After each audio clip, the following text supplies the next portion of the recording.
El discurso que ha dado Pedro Sánchez en la comparecencia sobre el caso de Santos Cerdán, sobre el informe de la UCO, presenta una serie de fisuras. Podríamos hablar de 5 fisuras, más una que te voy a revelar al final del vídeo, que es el bonus track de esta publicación, que básicamente demuestran que detrás de todo esto hay una maniobra de manipulación, hay fisuras conceptuales, fisuras argumentales que demuestran que detrás de ello hay una maquinación, una mente perversa que ha orquestado toda esta operación. Así que vamos a analizar en este vídeo, sin ver el discurso de Pedro Sánchez, cuáles han sido esas fisuras, esas incoherencias en todo lo que ha dicho Pedro Sánchez que hace que su discurso no sea creíble y que es más bien sea la demostración de una mente perversa que ha estado detrás maquinando todo esto y que además no tiene escrúpulos y está dispuesta a deshacerse de la persona de mayor confianza con todo para salvarse a sí mismo.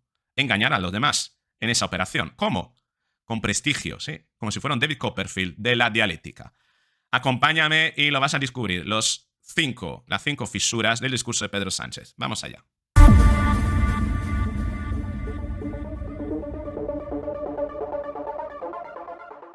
Pedro Sánchez no podía decir ayer que no sabía nada de lo de Santos Cerdán. ¿Por qué? Porque lo de Santos Cerdán se inició a saber cuando Víctor de Aldama habló. Hemos dicho que si valida a la UCO, valida a Víctor de Aldama. Se supo cuando salió lo de Ábalos. Se habló de eso. Se habló de Santos Cerdán.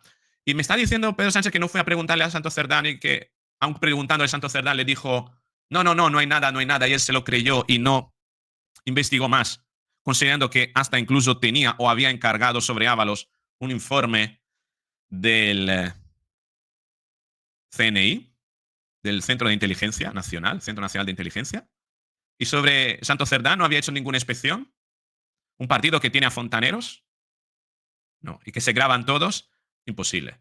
Por tanto, esto devuelve a Pedro Sánchez, uno, a la condición de cómplice, si ya sabía y no lo denunció cuando habló por primera vez con Santos Cerdán, después de que saliera lo de Aldama y lo de Ábalos.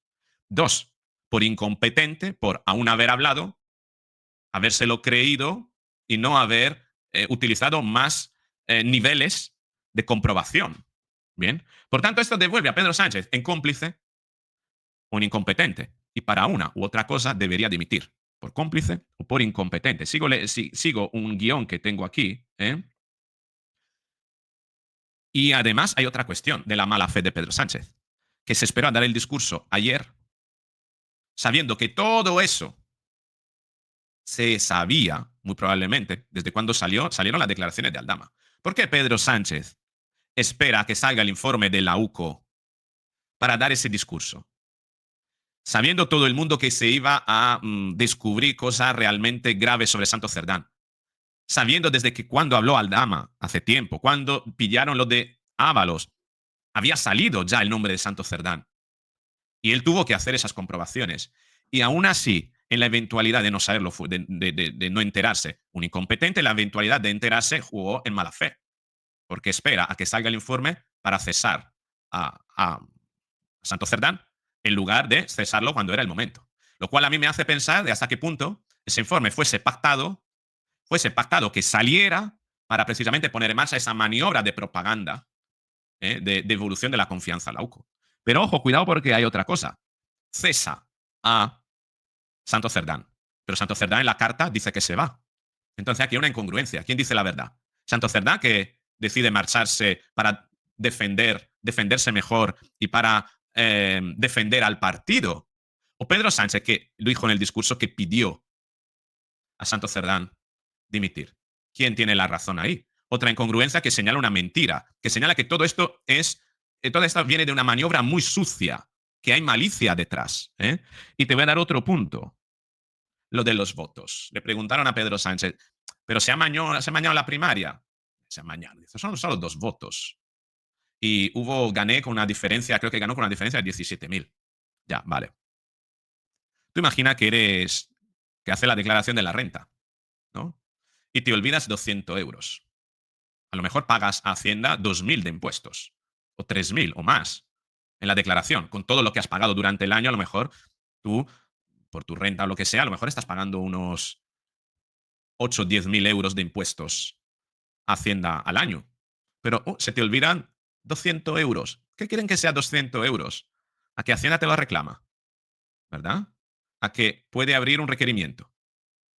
A que puede venir incluso una multa. Hombre, son 200, no son 2000, obviamente. Hay una gradualidad, pero eso de quitarle importancia porque solo son 2 votos, porque en la siguiente pillaron a Coldo con una urna entera. Es decir, que estamos hablando de un patrón que se ha repetido, de intentos de amaño. Entonces, aquí, ¿qué estamos penando? ¿Estamos penando el acto o estamos penando la consecuencia del acto?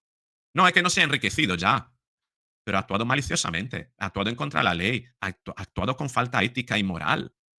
Y solo por la falta ética y moral, aunque no se haya beneficiado, aunque al final los votos hubiera ganado igual, esa misma falta de ética y la falta de ética de un profesional que actúa aún no teniendo, actúa con malicia, aún no teniendo un beneficio, pero que tiene que tener conclusiones, tiene que tener consecuencias. Consecuencias sobre su actividad, porque dice que esa persona tiene ese patrón y lo puede repetir en cualquier momento. Y además me viene en mente una cosa. Si solo han sido 2 votos y hubiera ganado igual, entonces ¿por qué se ha hecho?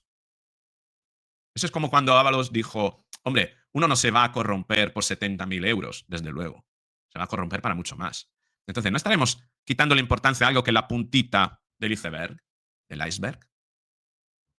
Ahí lo dejo, porque, claro, se está tratando de desviar la atención sobre el resultado, que no influye en resultado, ya, pero el acto en sí ya es delictivo, o moralmente o éticamente en contra de los principios del partido. Y esto debería invalidar la actuación, invalidar a esa persona frente al partido. Porque esa persona muestra tener esa disposición, que además ha reiterado en varias ocasiones, y la convierte en una persona peligrosa. Y finalmente tengo el otro último punto, que se benefició. Pedro Sánchez se benefició políticamente de la corruptela de Santo Cerdán. Puede que no se haya beneficiado materialmente, pero él sacó una renta política de eso. Él puede haber montado tranquilamente una organización criminal diciéndole a los demás, vosotros enriqueceros, lo importante es que a mí me voten. Mantener a la gente contenta, ¿eh? Utilizar el dinero público para mantener a la gente contenta, pero a mí que me voten. Es decir, que no se haya enriquecido ya, pero solo el voto de cambio es poder, es una corrupción. Poder, es decir, cedo beneficios en contrataciones públicas, etcétera, a cambio de poder. Entonces, sí que se ha beneficiado Pedro Sánchez, ¿eh? Moralmente y en especie de de toda esta maquinaria criminal. No puede eliminarse de la ecuación y diciendo, no, es que esto lo montaron otro a escondidas y yo no sabía nada y no me he beneficiado. Hombre, sí, sí, porque de esa maquinaria criminal, para que se mantuviera esa maquinaria criminal, indirectamente la gente sabía que había que votar al PSOE. Por tanto, había que votar a Pedro Sánchez. Pedro Sánchez sí que fue el beneficiario último de toda esa maquinaria criminal, habiendo tenido parte directa o indirecta. Por tanto, sí que esto debería llevarle a dimitir, porque se estaría beneficiando, ahora que estamos en conocimiento de eso, se estaría beneficiando de la renta política de toda esa maquinaria de corrupción. Razón por la cual, te repito, que por complicidad o incompetencia debería dimitir. A lo mejor no ha sido cómplice hasta este momento, pero pidiendo perdón y aprovechándose de los beneficios indirectos en la renta de votos, en la renta política, ahora, a partir de ahora, siendo consciente de ello, sí que Pedro Sánchez se está convirtiendo en cómplice de esa maquinaria de corrupción que trabajó para que se mantuviera activa y que se mantuviera este gobierno, por tanto, que se mantuviera Pedro Sánchez. Ese es el gran beneficio del número 1 de esa trama criminal. Quiero interrumpir este vídeo unos segunditos para recordarte de suscribirte al canal. Puedes hacerlo así, dándole a esta pestañita y activando todas las alertas para recibirla precisamente en el momento en el que publique el próximo vídeo y no perderte ninguno de los míos. Pero además te invito a que te hagas miembro del canal. Únete al canal por tan solo 2,99 € el cueste de un café. Vas a tener a disposición toda una serie de vídeos específicos, exclusivos para miembros, donde te enseñaré, te explicaré toda una serie de artimañas, técnicas maliciosas de manipulación de las que tienes que resguardarte, tienes que protegerte cuando la usan a tu alrededor, en el trabajo, en las relaciones interpersonales, en tu casa, en la política, para saber cómo reaccionar y cómo neutralizarla. Y ahora sí, sigamos con el vídeo. Y hasta aquí tenemos las 5 estrategias, las 5 fisuras, mejor dicho. Pero hay una sexta más que quiero comentarte y que tiene que ver con las disculpas. Las disculpas. Pedro Sánchez se disculpó ante toda la sociedad. ¿Por qué se disculpó y para qué se disculpó? Hay que tener en cuenta esas dos cosas, ¿vale?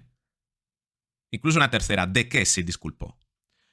La primera de todo, se disculpó por confiar en exceso de Santos Cerdán. Por confiar en exceso. Fíjate cómo se disculpa por haber sido bueno, por una cualidad que al final la gente valora positivamente. Ojo con esto, ¿eh? Ojo con esto. Se ha disculpado, pero en el fondo, en esa disculpa, en una maniobra de manipulación, porque lo que quiere colar detrás es que él tiene una bondad de fondo, una capacidad de confiar en la gente. Es tan bueno que la gente le toma el pelo, pobrecito. Importante esto. Y sobre todo, no se ha disculpado de sí mismo. No, no, no. En esa disculpa realmente hay una acusación directa a Santos Cerdán. Me disculpo por haber sido muy bueno y asumo que Santos Cerdán es una persona que me ha traicionado. En el fondo, lo que está haciendo es disfrazar una acusación en un tercero, usando a un tercero como chivo para quitarse él de la ecuación y aparecer como el bueno de la película. Entendemos esa maniobra de manipulación. Es decir, él se disculpa, pero en el fondo está diciendo que ha sido la víctima. Para que tú te compadezcas, que hubo una persona que realmente a quien debemos ver, que ha traicionado a Pedro Sánchez, ha traicionado al partido, ha traicionado a los españoles. Y es Santos Cerdán, el diablo es Santos Cerdán. Fíjate, esto como demuestra cómo funciona el descarte narcisista. Es decir, que cuando alguien que te utiliza para un beneficio, pero que a la vez está dispuesto a deshacerse de ti, si con permanecer tú a su lado él pierde, o si al deshacerse va a tener una ventaja.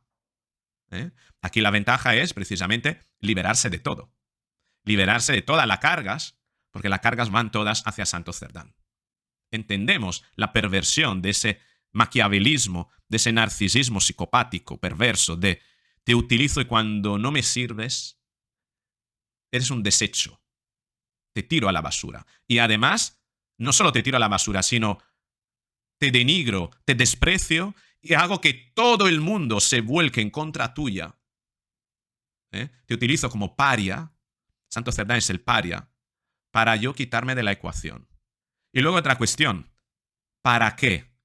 ¿Para qué se disculpa? Una persona que es tan soberbia que nunca admite que pudo haberse equivocado. Es muy sencillo, porque en este caso la equivocación es la demostración de una cualidad buena que la gente valora positivamente, que es el confiar, el ser bueno, el ser magnánimo. Le ofrecí un puesto de trabajo, le ofrecí la mayor de la responsabilidad y fíjate lo que me ha traicionado. Y esto delata otro mecanismo perverso, que Pedro Sánchez, en el fondo, sí que está dispuesto a admitir un error, siempre y cuando, con admitir ese error, evita un problema mayor, y es que le señalen a él. Claro, no podía ya quedarse callado, por eso, después de 45 días, dio una rueda de prensa y además, esa rueda de prensa, ¿qué hizo en ella? Respondió a preguntas de los periodistas, algo que no hacía desde hace mucho tiempo. Ha dado explicaciones. ¿Cómo puede ser que hasta entonces no daba explicaciones y que de repente la da? Porque se ha dado cuenta de que eso era insostenible, de que el coste por no dar explicaciones iba a ser mayor del coste de dar explicaciones para asumir un error, que es un error de bueno, y a la vez acusar a otro para que todo el mundo ahora vaya en contra del otro. Lo que ha hecho Pedro Sánchez es una maniobra muy cruel. La más cruel es de todas, que no sea claramente asesinar a alguien, ¿no? En política.